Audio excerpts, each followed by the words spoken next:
ব্রিজটার আরও একটা নাম আছে, শর্টে এটাকে সোমনাথ ব্রিজ বলা হয়। অ্যাকচুয়ালি সোমনাথ কথাটা একটা ফ্রেঞ্চ ওয়ার্ড বেসিক্যালি।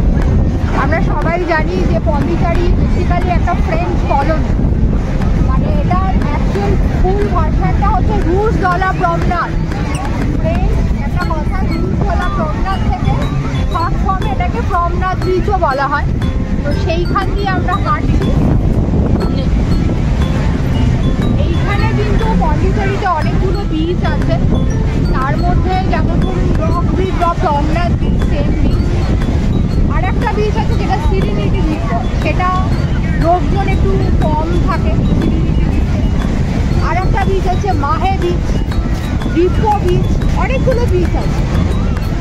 তো আমরা এই মুহূর্তে এই বিচ দিয়ে হাঁটছি। আর এই যে বিচটা প্রমনাথ বিচ বা রক বিচ যেটা, এই বিচটা বেসিক্যালি এখানে একটা ফ্রেঞ্চ ওয়ার মেমোরিয়াল আছে। ওয়ার মেমোরিয়াল বেসিক্যালি, ওয়ার মেমোরিয়ালটা কি সেটা একটুখানি যদি ছোট্ট একটা ব্রিফ বলি।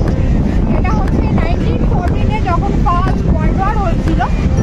আমরা সবাই জানি ভারতবর্ষ একটা সময় ইংরেজদের অধীনে ছিল, শুধুমাত্র ইংরেজ নয়, এই সময় ফরাসিরাও একটা সময় আমাদের দেশে বেশ কিছু অঞ্চল অধিকার করেছিল, পর্তুগিজরা অধিকার করেছিল।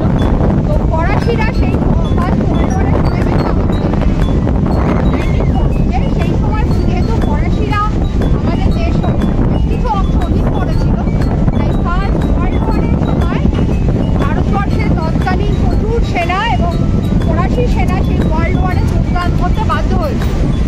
এই ফার্স্ট ওয়ার্ল্ড ওয়ারের সময় যেসব সৈন্যরা মারা গিয়েছিলেন তাদের সম্মানার্থে এখানে একটা ওয়ার মেমোরিয়াল আছে। যে ওয়ার মেমোরিয়ালটা আজকে যেহেতু সানডে হয়তো আমরা এক্সপ্লোর করতে পারবো না, আপনাদেরকে হয়তো দেখাতেও পারবো না, যদি সম্ভব হয় বাড়িটা নিয়ে দেখাবো যদি সম্ভব হয়।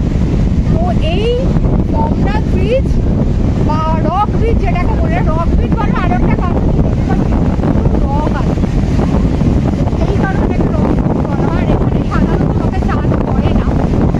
তো এই মোটামুটি ওই ওয়ার মেমোরিয়ালটা থেকে বেশ আরো ডুপ্লেক্স রোড বলে একটা এভিনিউ আছে, ডুপ্লেক্স পার্ক, আমি একটু ভুল বললাম, ডুপ্লেক্স পার্ক আছে, সেই অবধি এই বিচটা হচ্ছে রক বিচ বা প্রমনাথ বিচ বলে। আর এই যে রাস্তাটা আপনারা দেখতে পাচ্ছেন এটাকে বলা হয় গোভার্ধন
বোল্ডারগুলো ফেলা রয়েছে, ওখানেও নামে। তবে যেহেতু এটা খুব রকি এরিয়া, এখানে চান না করাই ভালো। আমি কাউকে চান করতে দেখিও নি, এর আগেও যখন এসেছি আমি কাউকে দেখিনি চান করতে, কেউ করে না। বাট হয়তো অনেকে ইমোশন হয়ে গিয়ে একটুখানি মজা করতে গিয়ে অনেকে হয়তো করে, বাট সেটা না করাই ভালো। বিকজ খুব রিস্ক আছে এবং এখানে জল ভীষণভাবে কারেন্ট আছে, জলে প্রচণ্ড কারেন্ট আছে, না করাই ভালো।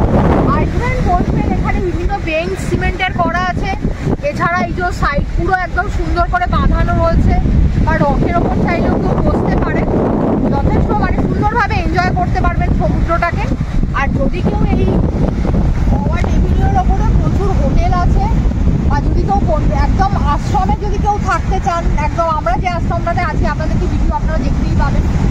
আর দ্বিতীয় অরবিন্দ যেটা আশ্রমটা, যেটা পার্ক গেস্ট হাউস, যেটা একদম সি ভিউ রুম, সবগুলোই মোটামুটি বেশিরভাগই সি ভিউ রুম।